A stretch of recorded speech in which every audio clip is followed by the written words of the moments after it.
le monde, ici Catherine Gignac. Bienvenue à Personnalité. Je suis très heureuse de vous présenter notre personnalité de la semaine.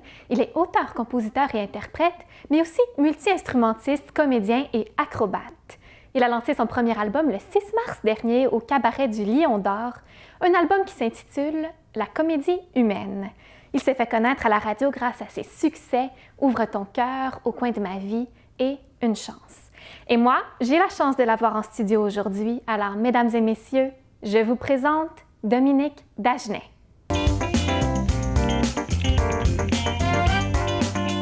Bonjour Dominique, bienvenue. Merci beaucoup, bonjour. Donc, tu viens de lancer ton album La comédie humaine au mois de mars dernier. Alors, je veux savoir, la comédie humaine, qu'est-ce que c'est? De quoi tu parles dans ton album? Oui.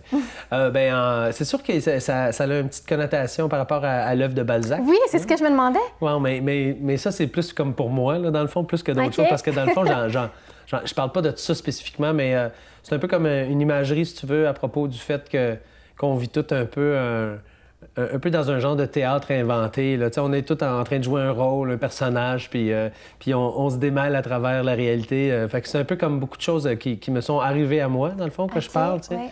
C'est très personnel. C'est très personnel, c'est très romantique même. C'est amoureux, mais aussi le flip side, le côté un peu négatif, parce que c'est un peu comme à la fin d'une relation, puis tout ça. Fait que c'était teinté de tout ce que je vivais, disons, depuis quelques années. C'est ça, c'est un peu comme mon théâtre à moi, là, un peu mon mélodrame à moi. Donc, c'est toi, finalement, qui fait partie du théâtre. Oui, vraiment. C'est une des nombreuses facettes de ma personnalité. OK. Donc, tu racontes ton cheminement amoureux. Oui, pas mal. À travers qui s'échelonne sur plusieurs années. Oui, c'est quand même large, là, je dirais, parce que des chansons là-dedans que j'avais depuis un bon moment. Là. Il y a une couple de tunes qui ont peut-être 5-6 ans même, qui se sont retrouvées là-dessus. Parce que j'avoue que dès le départ, ça a été un peu comme amené... C'est arrivé comme un peu par surprise, tout ça, parce que des chansons, j'en écris toujours, tu sais, je fais de la musique depuis longtemps. J'écris des chansons pour d'autres personnes. Fait que je me suis retrouvé avec un lot de chansons, puis j'ai rencontré justement une personne qu'on a en commun, Simon Robitaille, qui m'avait engagé, lui, pour venir faire une performance lors de ses journées au taxi, les jeudis taxi promo à la Chasse-Galerie, à Lavaltrie. Puis là, il m'avait entendu une chanson ou deux que j'avais chantée, puis il dit « Qu'est-ce que tu fais avec ces chansons-là? Ouais. » Puis j'ai dit « Oh, rien. » Moi, je les chante des fois pour le fun.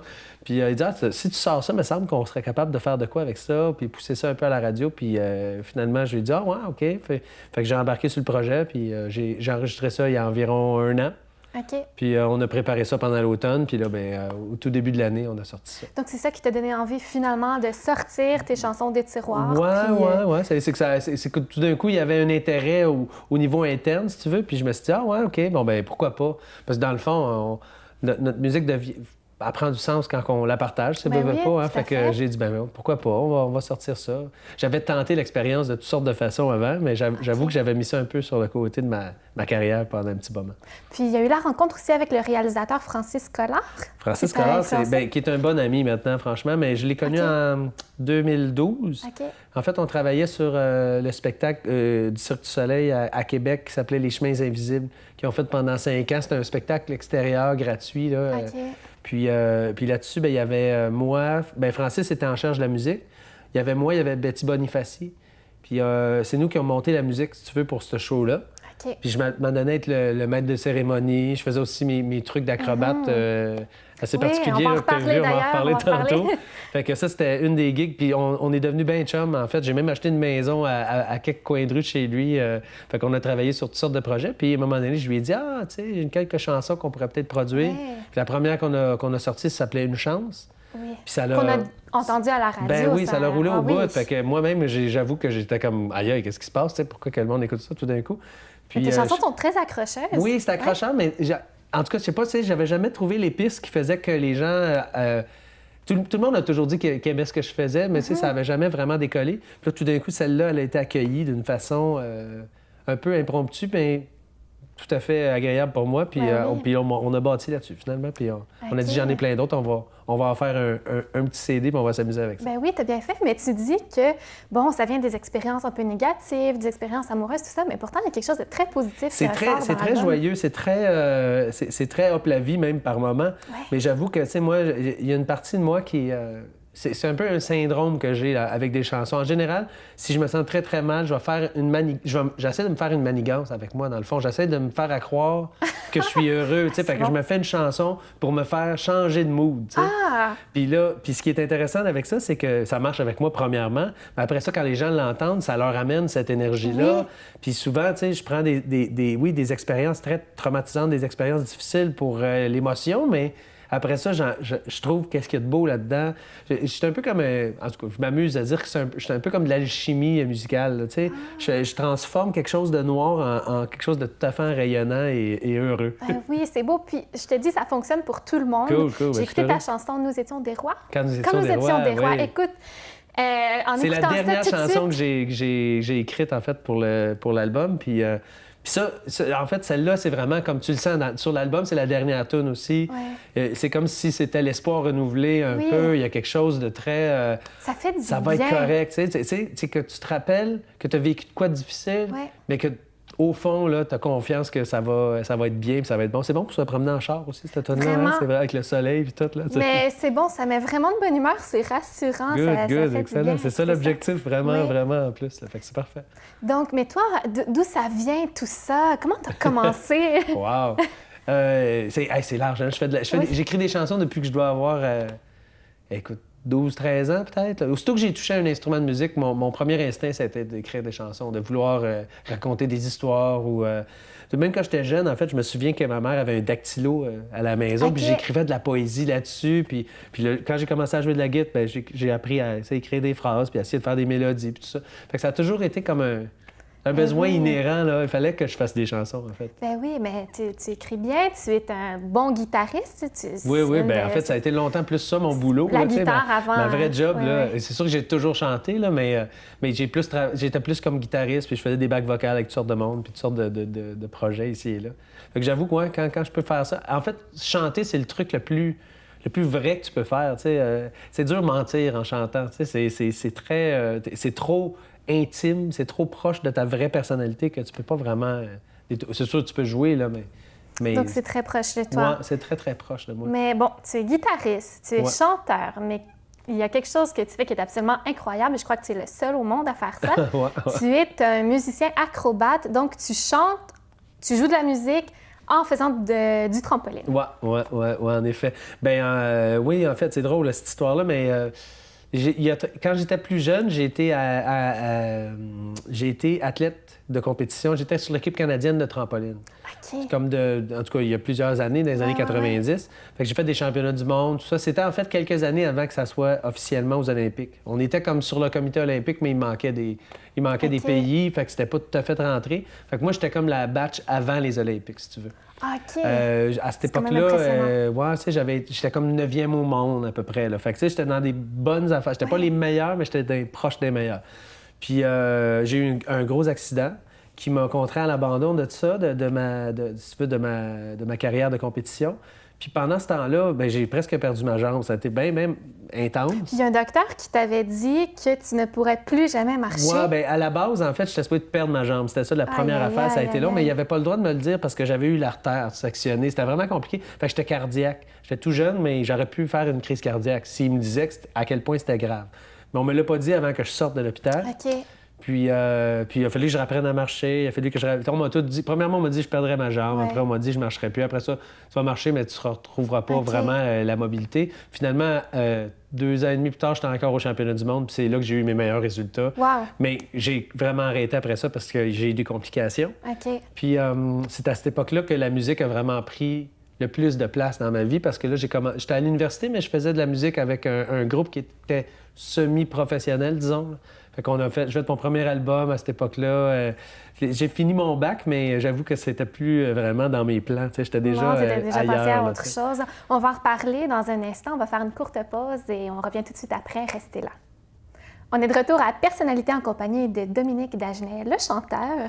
Donc, Dominique, tu me parlais de tes performances de trampoline au championnat canadien et tout ça, mais finalement, comment tout ça s'est transformé en musique? En musique, oui. Mais en fait, ça a commencé avec ma rencontre avec une dame très particulière qui s'appelait Deborah Brown, qui s'appelle encore Deborah Brown, Oui. en fait.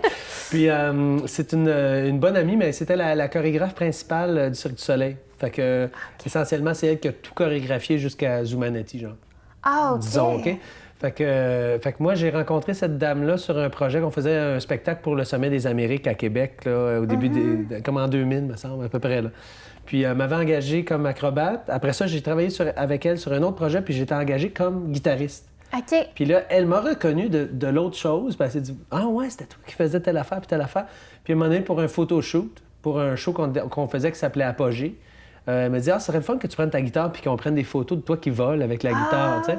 Fait que ça a vraiment commencé avec un photoshoot, puis éventuellement, on a dit « ben on devrait faire un numéro avec ça. » Fait qu'on a fait un numéro. Là, j'étais sans fil, puis on a développé le concept ensemble. Puis là, ben, je faisais ça dans le spectacle. Puis à partir de là, tout a déboulé. Donc, là. dans le spectacle du Cirque du Soleil, c'était de la musique sur un trampoline. Ouais, ben en fait, ça, c'était comme une sous-filiale, disons. OK. C'était vraiment une petite troupe de théâtre acrobatique, mais c'était tous des gens qui étaient issus du cirque. Ouais. Fait que moi, j'ai commencé comme dans cette troupe-là, puis essentiellement, après ça, les événements, puis tout ça sont venus me chercher. Fait que j'ai commencé à travailler au cirque vers 2003 à peu près. Puis C'est quelque chose qui est assez surprenant. Tu es le seul au monde à faire ouais, ça. je suis le seul au monde à faire ça. Mais j'avoue que la conjoncture est particulière. Tu sais, c'est rare que tu peux jouer de la guitare comme je joue, puis après ça, que tu as un background acrobate. Là. Tu sais, d'habitude, c'est un ou l'autre. là. Ouais, c'est ça. Fait J'ai que- envie de te demander si c'est difficile à faire, mais tu es un athlète et en même temps, tu es un mais guitariste. tu sais, essentiellement, je fais des choses qui sont assez simples dans les deux domaines. C'est OK. juste que la combinaison des deux est tellement inusitée que OK. ça a l'air complètement éclaté, mais tu sais, je suis en contrôle, disons. OK. Est-ce que tu fais encore ça aujourd'hui? J'en fais des fois. OK. Beaucoup moins fréquemment. Ouais. là. Disons, depuis quelques années, ça a slacké. Puis c'est pour ça aussi, j'avoue que j'étais un peu tanné de me promener un peu partout pour aller faire des spectacles. Fait que je me suis dit, je vais commencer à essayer d'établir un peu quelque chose plus près de chez moi. J'ai une petite fille aussi, hein? OK. Fait que j'aime ça être proche de la famille puis être capable de continuer à vivre de mon art. Mais... Ouais. Puis essentiellement, ouais, je suis plus rendu à vouloir communiquer des choses avec mes paroles, avec mes chansons. Qu'est-ce que tu as envie de communiquer, justement? Ouais, ça change de jour en jour, je dirais. Là, mais en général, j'ai le goût que les gens prennent conscience que c'est beau, tu sais, qu'on est chanceux d'être là. On a tendance souvent à oublier à quel point que c'est un privilège d'être en vie puis de partager ces expériences-là. Fait que, ouais, je pense que j'essaie de faire des chemins entre nous puis nous sortir un peu de nos petits nuages noirs personnels Oui. pour pouvoir justement collectivement avoir une meilleure expérience de vie ensemble. Ça. Ben oui, c'est beau. C'est très positif. Dis-moi, est-ce que tu penses que c'est en lien avec ton accident? Est-ce que c'est ce qui te Wow, fait réaliser? Je pense que ça la l'a. beauté de la C'est vie? sûr que ça l'a influencé. Je pense que n'importe qui a eu un traumatisme très, Ouais. très intense en général a tendance à prendre la vie d'une autre façon. Là. Fait que oui, clairement. J'ai même tendance à dire fréquemment que j'ai pas vraiment été. J'ai pas vraiment habité ma personne avant de vivre ça. Ah. Tu sais, je me souviens pas beaucoup de ma jeunesse. Je me souviens de certains trucs, bien sûr, là, mais j'avoue qu'avant ça, ma vie, c'était un peu comme un film de quelqu'un d'autre. C'est quelque chose que j'ai observé, mais que j'étais plus ou moins présent. Ça m'a ramené, si tu veux, au diapason avec ma personne réelle. OK. On t'a vu dans différentes émissions de variété. On Oui, t'a vu c'est vrai. à Friends Got Talent, Oui, oui, où oui. tu performais justement un numéro de Le trampoline et de guitare-trampo, guitare ben qui oui. est absolument extraordinaire, Oui, absolument oui, c'était phénoménal. drôle parce que ça, j'avoue que ça, j'avais un peu commencé à arrêter de le faire aussi. J'en faisais moins. OK. Puis on m'a contacté, en fait, on m'a demandé de venir voir ça. Puis Ah, c'est vrai? OK. C'était une amie qui m'avait... c'est Mélissa Lavergne, tu sais, la percussionniste sur Belle et Bombe, puis tout ça. Là. Elle avait une amie qui était comme recruteur, si tu veux, pour cette c'est émission-là. vrai, Puis elle disait, il me semble que tu serais bon pour ça. Puis, fait que c'est ça. J'y Ben ai oui, été, ça a puis ça a fait fonctionné. un beau voyage à Ben oui. Paris aussi. Puis pourquoi pas, hein? C'est très impressionnant. Puis tu as participé aussi à La Voix, La voix, bien oui, ben oui. dans l'équipe de Pierre Lapointe. J'étais dans l'équipe à Pierre Lapointe c'est quoi, 2013, la saison... pas 2013, 2015, genre, saison 3, je pense. OK. Ouais, c'est là que j'ai connu Simon Morin, en fait, qui m'a amené vers mon projet Les Brothers aussi. C'est à partir de là, dans le fond. C'est là que j'ai connu, si tu veux, les gens Ben, qui... c'est ça, justement, parle-moi des Brothers. Bon, comment ça a commencé? Ben c'est ça. Ça a commencé vraiment littéralement là. Il y a Simon Morin qui avait fait Star Academy, qui est plus connu que moi pas mal là, quand même, là, tu sais, puis qui a réussi à... qui m'avait spoté parce qu'il avait fait comment ce gars-là, il me semble, il me dit quelque chose, tu sais, il y a une belle énergie, tout ça. Puis à un moment donné, on s'était croisés dans une soirée, puis il m'a dit « Écoute, je vais t'appeler cette semaine, j'ai quelque chose à jaser avec toi. » Puis finalement, ben c'est ça, il m'a proposé le projet. Fait qu'il y a moi, Simon, Jason Roy-Léveillé, Maxime Desbiens-Tremblay, puis Johnny Arsenault qui a fait la voix aussi, mais comme 2 saisons après, que je connaissais même pas, en fait, quand je l'ai rencontré. Puis là, tu vois, on est rendu, ça fait peut-être 1 an qu'on a commencé à faire des spectacles ensemble. On revient justement du Sud, là. On est allé faire des shows en République dominicaine. Ah, mon Dieu! Fait que c'était un correct, c'était Ben bien oui, intéressant. je comprends. Puis là, on part notre tournée, là, fait que dans le fond, tout au long de l'été, on va être en spectacle partout au Québec, un peu au Nouveau-Brunswick. Ouais, c'est ça, il y a pas mal de shows. Vous pouvez voir ça sur notre page Facebook, là. Il y a vraiment beaucoup de dates. La page Facebook des Brothers Live, ça s'appelle. Puis, moi, sur ma page aussi, on peut trouver toutes mes dates là, ici et là, parce que je fais des spectacles avec mes propres trucs, mais je fais aussi... Donc, c'est beaucoup ta carrière soliste, ta carrière avec le groupe. Oui, on ratisse large, hein, parce que, faut être créatif, gagner sa vie de façon convenable en musique, parce que les revenus sont moins là qu'ils ont déjà été. Mais si on travaille fort et on fait beaucoup de spectacles, d'habitude, on peut s'en sortir assez bien. Donc, qu'est-ce que vous présentez dans la tournée? C'est un spectacle assez... En fait, c'est quoi? Le truc des Brothers, c'est beaucoup un...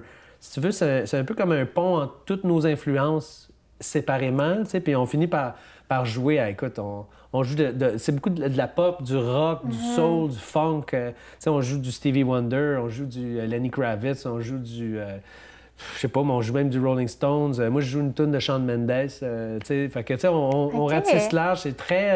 C'est très musique populaire à notre sauce, avec une mise en scène super le fun. Là. Puis en fait, on est vraiment dans le gros travail de ça, en train de fignoler tout ça en ce moment. OK. Bien, on y revient dans un instant. On va faire une courte pause. Alors, restez là en compagnie de Dominique Dagenet. On est de retour à Personnalité en compagnie du chanteur Dominique Dagenet. Dominique, tu es aussi comédien. Oui, à mes heures. J'ai mes heures. Donc, j'aimerais savoir comment tu intègres cette discipline-là à tes spectacles, à tes chansons.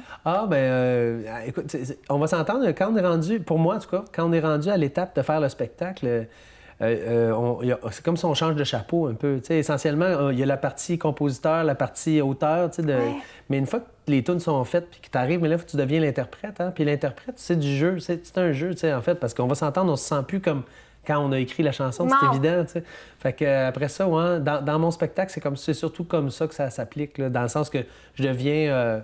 je me mets dans la peau de la chanson pour pouvoir l'interpréter puis vraiment nous amener là où tu dois aller avec ça. Puis sinon, c'est sûr que dans mes spectacles, je suis très volubile, comme ici. Là, j'ai tendance à pas avoir trop de misère à trouver des mots à raconter. Fait que, j'aime bien raconter des affaires. J'aime bien expliquer d'où ça vient aussi, les chansons. C'est pas autant dire ça parle de ci, ça parle de ça, mais amener les gens dans un petit voyage avec moi. Là, puis c'est ça que c'est le show de la comédie humaine, en fait. Quand je le fais ensemble, j'entraîne les gens dans mon histoire, puis j'espère qu'ils vont me suivre à travers tout ça. Là. Écoute, j'ai noté une petite phrase que tu as dite. Tu as dit « Dans la vraie vie, je cherche ma place, mais sur scène, je donne un show. » Oui, c'est vrai, c'est vraiment vrai. En fait, ma personnalité, je suis très exubérant sur scène. J'avoue que je suis très réservé dans la vraie vie. J'ai pas l'air de ça, là, mais... tu sais, quand je parle de mes trucs, c'est sûr que ça m'excite, fait que j'ai tendance à être très exubérant. Puis je manque pas de mots, j'aime ça en parler. Mais quand je suis chez moi, quand je suis plus dans ma bulle à moi, je vais pas vers les gens pour commencer à avoir des discussions. Quand j'étais plus jeune, les gens pensaient que j'étais peut-être même tellement gêné que, tu sais, mais essentiellement, ils commencent à me parler puis je pars, là, mais... Mais sur scène, sur scène, je me sens comme si j'étais à ma place, en fait. C'est vraiment ça. Il y a beaucoup de gens, j'imagine, qui pensent ça aussi, mais moi, je suis comme... c'est plus dans la vraie vie que je me demande un peu c'est quoi ma raison, tu sais, qu'est-ce que je fais ici, c'est quoi ça, tout ça. Puis de jour en jour, on s'en trouve une nouvelle raison, mais sur scène, quand la lumière allume, je sais quoi faire, tu sais, c'est chez moi. Maintenant, où est-ce qu'on peut te voir prochainement? Dis-moi tout ce qui s'en vient pour toi, tes projets sur ce dont tu travailles en ce moment. Il y a la tournée des Brothers tout l'été. Écoute, je fais la... Ah, mais c'est ça, je pense que ça va peut-être être passé, mais je fais... Oui, c'est ça, j'ai pensé. Mais est-ce que je fais la Saint-Jean, je fais avec un groupe qui s'appelle... Comment ça s'appelle? Donc, Palmarès. Je fais avec Five Avenues puis Powerplay, je fais la Fête du Canada à DDO, à Dollars-des-Ormeaux. Je vais faire mon show, moi, au Parvis de l'Église à Saint-Hubert, à Longueuil. Au mois d'août, c'est le 16 août. Je fais un show pour des Beatles, genre à Sainte-Julie, sur la Rive-Sud. C'est ça, je ratisse large. Là, puis je fais beaucoup d'affaires. Puis là, l'été, j'en profite parce que L'idée, c'est de faire tous les projets que j'ai. Ah, j'ai aussi le rétro-show que je fais à Jolie. C'est un show qui regroupe toutes les vieilles chansons des années 60, mais du Québec. Fait qu'on joue des tunes de Pierre Lalonde puis des affaires de même avec un paquet d'artistes formidables. Donc, Mélissa Bédard. Il y a plein de monde. Là, fait que je suis occupé en masse là, cet été. Oui. Fait que si vous avez le goût, là, c'est tout sur ma page puis tu peux voir des spectacles. Puis pour écouter ton album qui vient juste de sortir, on le trouve partout, sur toutes les Partout, plateformes. ouais. Dis-moi où partout est-ce qu'on peut le trouver? Partout, Spotify, Partout. Google Play, Apple Music, tout ce que tu voudras. Puis en fait, pour nous, le plus qu'il y a des gens qui l'écoutent, mieux c'est. Hein? Fait que gênez-vous pas. Puis vous pouvez le demander à votre radio préférée aussi. Ça joue à pas mal de stations Ça joue maintenant. partout. Dominique Dagenet, merci beaucoup pour cette entrevue. C'est un plaisir. Merci à toi. Et c'est déjà tout pour aujourd'hui. Alors, je vous rappelle que l'album La Comédie humaine est disponible partout. Alors, allez vous le procurer. C'est vraiment de la belle musique. C'est positif, ensoleillé. C'est parfait pour écouter cet été. Merci beaucoup d'avoir été avec nous aujourd'hui. On se dit à la semaine prochaine. Et on se laisse sur un vidéoclip de Dominique Dagenet avec les Brothers. À bientôt tout le monde.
And then maybe